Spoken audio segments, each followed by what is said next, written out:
Were you surprised you couldn't get him out of there over the course of the 5 rounds?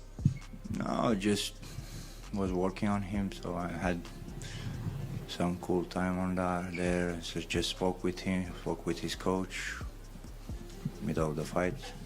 Was happy. What kind of things were you saying? I said, good job, work harder, guys.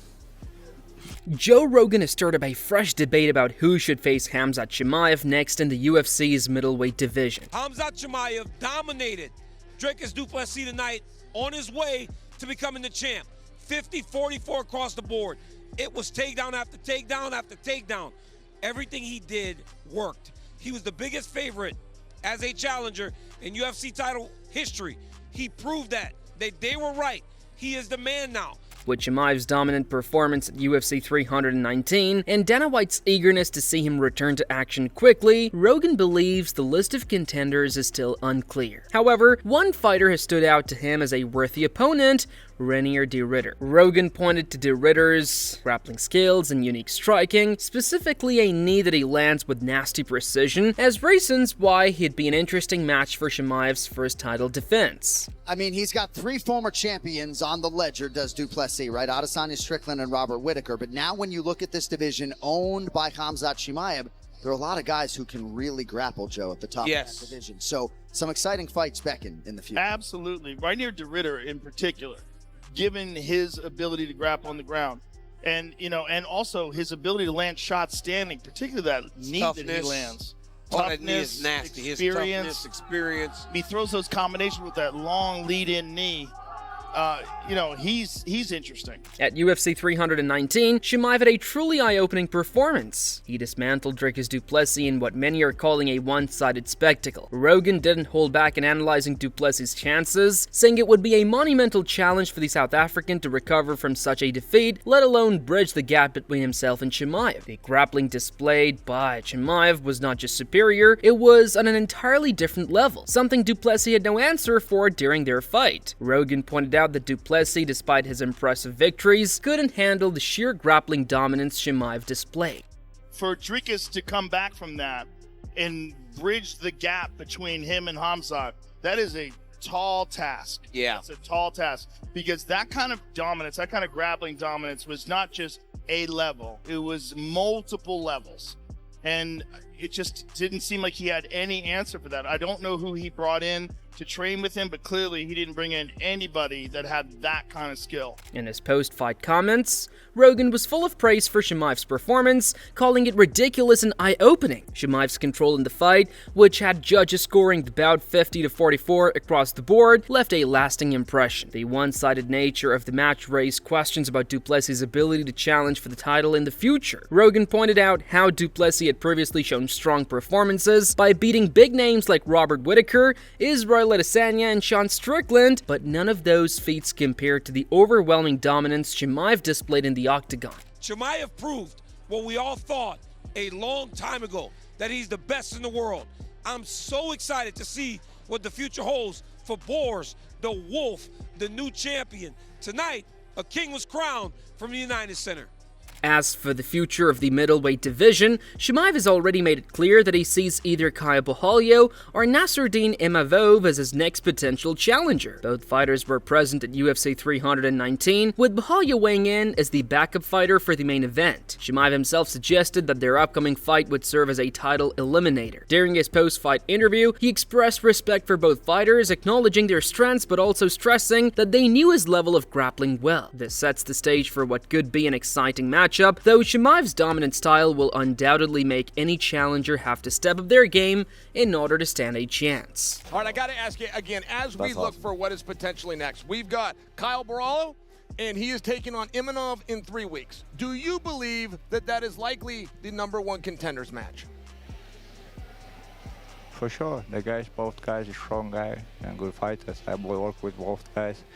they know my level of grappling and how good I am, you know, so I know how good they are. They're good fighters. Dana White has also been vocal about Chimaev's future, hinting at the possibility of seeing him back in action as soon as UFC 321 in October, and despite his relatively low number of fights per year in recent times, Chimaev is still viewed as an active and hungry fighter. White is considering the possibility of having Chimaev fight in Abu Dhabi, showing just how high the UFC is on Chimaev's star power. For his part, Chimaev seems open to the idea of a quick return as long as his body holds up after the grueling 5-round bout at UFC 319. He made it clear that he's always ready to fight thanks to staying injury-free and in top shape.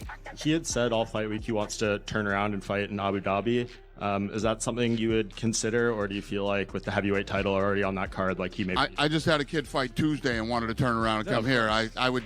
Abu Dhabi, I would definitely consider. Yeah. While White and Rogan have expressed their opinions on who should challenge Chimaev next, one fighter who won't be seeing a title shot anytime soon is former champion Sean Strickland. Strickland, who has had a tumultuous relationship with Chimaev in the past, made bold statements after Chimaev's victory at UFC 319. He claimed that he used to out-grapple Chimaev during their training sessions and vowed to eventually face him for the title, insisting he could defeat Chimaev in grappling exchanges. However, Chimaev wasn't intimidated by Strickland's comments. He dismissed them with a laugh, pointing out that du Plessis had been able to take Strickland down multiple times, so how could Strickland possibly out-grapple him? The rivalry between the two continues to simmer, but it seems unlikely that Strickland will get the opportunity to settle the score with Chimaev anytime soon.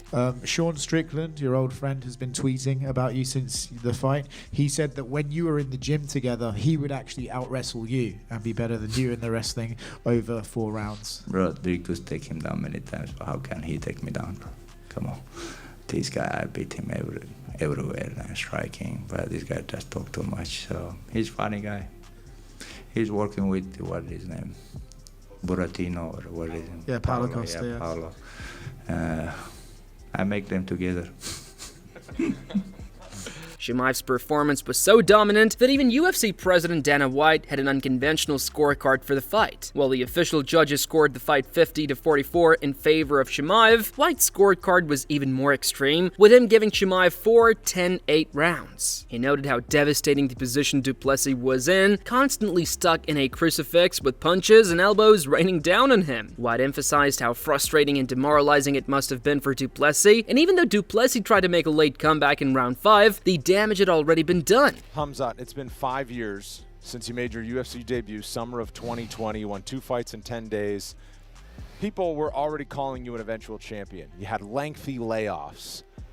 What has this journey been like for you? How do you describe from 2020 to now, from where you were in your UFC debut to becoming the champion? I always knew I will become a champion. I had the feeling about that, so when you don't feel you're gonna become a champ, so you know you're gonna become a champ, so you have to trust yourself. And Khamzat, you are now the world champion, but you were the undefeated world champion, and we only have one other under contract, which is Ilia Topuria. So if I was to look to the pound-for-pound list, is that a list that matters to you, and where would you put yourself? I don't know. I don't care who does that things, you know, so for sure it has to be number 1. But the talk didn't end there. Chimaev, who has made his mark in the UFC with an undefeated streak and a quick rise to the top, is now a part of a small group of elite fighters who have won a UFC title fight while remaining undefeated. Fighters like Israel Adesanya and Ilia Topuria are also in this exclusive club, but Chimaev's win feels special because of how rapidly he has ascended to the top. It's clear that the UFC sees him as a long-term champion, one who could potentially dominate the middleweight division for years to come. Chimaev himself has expressed a desire to build a legacy that places him in the conversation for the greatest of all time, an ambition that he clearly shares with some of the best fighters in the sport, including John Jones. What did you think of DDP's performance? First of all, I had every round at 10-8, maybe except for the last round. So to be in the position that he was in, just getting dominated on the ground and punched in the face and elbowed, and it's a very frustrating place to be in. I thought he handled it well and came out every round, you know, trying to get in the fight and try to win. Also, after Chimaev's title win, Jones was quick to congratulate him, recognizing Chimaev's potential. Islam Makhachev, who has had a controversial history with Chimaev and his team, also extended his congratulations. This camaraderie between the two of the UFC's biggest stars speaks to Chimaev's rising status in the sport, with both men seeing him as one of the future faces of the promotion. In fact, Chimaev has always shown respect for Jones, words, calling him the GOAT on multiple occasions. John Jones, of course. Nobody is like him. He beats the monsters. You know, I did work all my training with Alex. I know how good he is. And if John Jones could stop that guy, it's scary. And he beat like not easy fighters, and was crazy good fighters. Knockout power, and on the ground it was good. Everything was like perfect, the guy. And DC, you know how he pressure, and he's good wrestling, and he has good boxing, and he has mentality. It's like just pressure the fighters and them, you know. And he stopped that guy as well. If he stay in the game, he has to beat pound number one. But Chimaev said that you are the scariest guy in the MMA. That's a huge compliment coming from Khamzat. I'm a big fan of Khamzat. I don't think he has any reason to toot my horn or to even be humbled. He doesn't have to be. I mean, heavyweights fear him, and the fact that he has so much respect for me really means a lot. It shows me a lot about his character, his humility to be able to compliment someone in such a huge way. So I'm very grateful and honored. The performance at UFC 319 solidified Chimaev's place as the middleweight king. And now all eyes are on who will be the next to challenge him. With the UFC 321 event just around the corner, Chimaev is expected to return sooner than later, continuing his campaign to prove that he's not just a dominant force in the division, but one of the greatest fighters the UFC has ever seen. Chimaev's upcoming challengers, whether it's Reinier de Ridder, Kyle Bohalio, or Nasruddin Imavov, will have to come with game plans that can counteract his insane grappling and growing striking. The UFC middleweight division is brimming with talent, but Chimaev's grip on the belt seems unshakable for now. While some contenders may talk a big game, it's clear that none of them are quite on Chimaev's level just yet. Did you see that being the possible way it was going to play out? No. The lead up to this fight, I said, I bet the main event is the fight of the night. Didn't see that coming, but not shocked either. And what did you think of DDP's performance, right? To be in the position that he was in, dominated on the ground and punched in the face, it's a very frustrating place to be in. I thought he handled it well, and yeah, impressive. There we go. Oh, shit. Oh, shit. 2 minutes left, baby. Let's see what you got. King of Africa. Oh! I'm sorry, chat. I wanted to see a finish. This isn't a fan-friendly style. Oh! Oh, shit. He's gonna finish. Oh, shit. Oh, shit. Oh! He's got a body triangle. Oh, man. Just out wrestled, but great fight from Khamzat. DDP has a lot of heart, and I love that about him. I love that he's able to transition. He took it back, had a body triangle, went for a guillotine, went for a Renica choke. If you guys don't want to watch grappling and wrestling and jiu-jitsu, don't watch UFC. Go watch One Championship. Go watch Glory. Go watch kickboxing. Go watch Muay Thai. It's very simple. You guys are complaining about something that it's a very simple problem to fix. For example, let's say Khamzat's about to fight again. You don't want to watch a style. All you gotta do is go like this. You see this button right here? It's called off button. You just go like this. You go off.